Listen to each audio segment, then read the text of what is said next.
Everyone, welcome to KTV Telugu.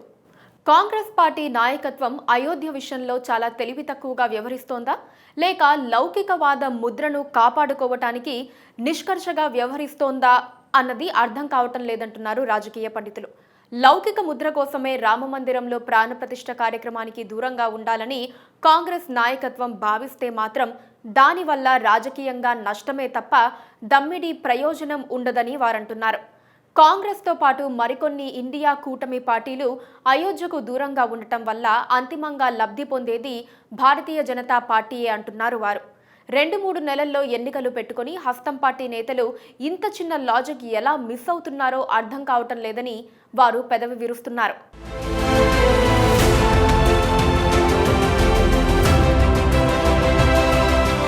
అయోధ్యలో రామమందిర నిర్మాణం పూర్తయింది. జనవరి 22న ప్రధాని నరేంద్ర మోదీ చేతుల మీదుగా ప్రాణప్రతిష్ఠ కార్యక్రమం జరగనుంది.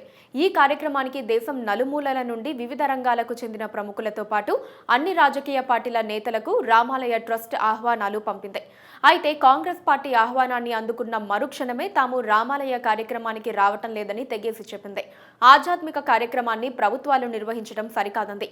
కార్యక్రమం బీజేపీ వ్యక్తిగత కార్యక్రమంలా సాగుతోంది కాబట్టే తాము రావటం లేదని, లౌకికవాదానికి తాము కట్టుబడి ఉంటామని హస్తం పార్టీ నేతలు ప్రకటించారు. తృణమూల్ కాంగ్రెస్ అధినేత్రి మమతా బెనర్జీ కూడా ఈ కార్యక్రమానికి దూరంగా ఉంటామన్నారు. ఉత్తరప్రదేశ్ మాజీ ముఖ్యమంత్రి, సమాజ్వాదీ పార్టీ నాయకుడు అఖిలేష్ యాదవ్ మాత్రం కాస్త జాగ్రత్త పడ్డారు. రాముణ్ణి పూర్తిగా దూరం పెడితే నష్టం వస్తుందనుకున్నారో ఏమో కానీ జనవరి 22న జరిగే ప్రాణప్రతిష్ఠ కార్యక్రమానికి తాము దూరంగా ఉంటామని, కొద్ది రోజుల తర్వాత వ్యక్తిగతంగా తాము రామాలయానికి వెళ్లి ప్రత్యేక పూజలు చేసుకుంటామని అఖిలేష్ యాదవ్ అన్నారు. తర్వాత ఆధ్యాత్మికవాదుల నుండి విమర్శలు రాకుండా కొంతైనా జాగ్రత్త పడ్డారు. అయితే కాంగ్రెస్, తృణమూల్ కాంగ్రెస్ పార్టీలు మాత్రం లౌకిక ముద్ర కోసం రాముణ్ణి దూరం చేసుకుని విమర్శల పాలవుతున్నాయి. కాంగ్రెస్ తీసుకున్న ఈ నిర్ణయం వచ్చే ఎన్నికల్లో ఆ పార్టీ విజయావకాశాలపై పడే ప్రమాదముందంటున్నారు రాజకీయ పండితులు. రామమందిర కార్యక్రమానికి కాంగ్రెస్తో పాటు మరో 2 పార్టీలు దూరంగా ఉండటాన్ని పైకి తప్పు పడుతున్నప్పటికీ కమలనాథులు లోలోన మాత్రం పండగ చేసుకుంటున్నారు. ప్రధాన ప్రతిపక్షమే అయోధ్యకు దూరం జరగటంతో రాముడికి అసలు సిసలు వారసులు తామేనని కమలనాథులు చాటుకోవడానికి సిద్ధమవుతున్నారు. అటు ప్రజల్లోనూ రామమందిరానికి బీజేపీ అనుకూలమైతే కాంగ్రెస్ అండ్ కో వ్యతిరేకమన్న భావన బలంగా నాటుకుపోతుందని బీజేపీ అంచనా వేస్తోంది. అది రాజకీయంగా వచ్చే ఎన్నికల్లో బీజేపీకి మేలు చేస్తుందని ఆ పార్టీ నేతలు సంతోషంగా ఉన్నారు. కాంగ్రెస్ మాత్రం వేరే లెక్కలు వేసుకుంటూ రాముణ్ణి దూరం చేసేసుకుంది. నిజానికి అసలు అయోధ్యలో బాబ్రీ మసీద్, అయోధ్య రామజన్మభూమి ప్రాంతంలో శిలాన్యాస్కు తలుపులు తెరిచిందే కాంగ్రెస్ పార్టీ. 80లలో కాంగ్రెస్ నేత రాజీవ్ గాంధీ హయాంలోనే శిలాన్యాస్కు అనుమతించారు. ఆ తర్వాత రామజన్మభూమి వివాదం వేడెక్కింది. దాన్ని అప్పటి బీజేపీ అందిపుచ్చుకుంది.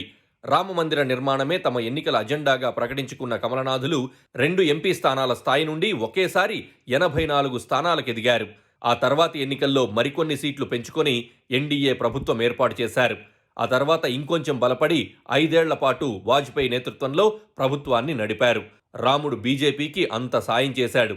ఇక ఆ తర్వాత కాంగ్రెస్ తప్పిదాలు, నరేంద్ర మోదీ మేనియాలకు రాముడి నీడతోడై నరేంద్ర మోదీ వరుసగా 2 సార్లు ప్రధానయ్యారు. 10 ఏళ్ల పాటు ప్రధానిగా ఉన్న మోదీ హ్యాట్రిక్ విజయం కోసం తహతహలాడుతున్నారు. కొద్ది నెలల క్రితం అయితే ఎన్డీఏ పట్ల కొద్దిపాటి వ్యతిరేకత ఉన్నట్లు సర్వేలు తేల్చాయి. దాన్ని అధిగమించడానికి బీజేపీ మరోసారి రాముడికి దండం పెట్టింది. అయోధ్య రామమందిర ఆరంభోత్సవాన్ని పూర్తిగా రాజకీయాలకు వాడుకోవటానికి బీజేపీ పగడ్బందీ ప్లాన్ వేసింది.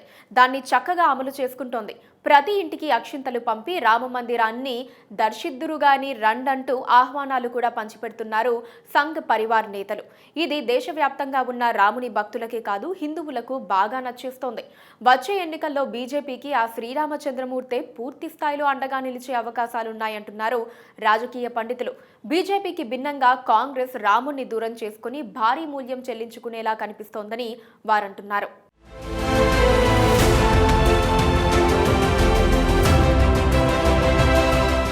Please subscribe to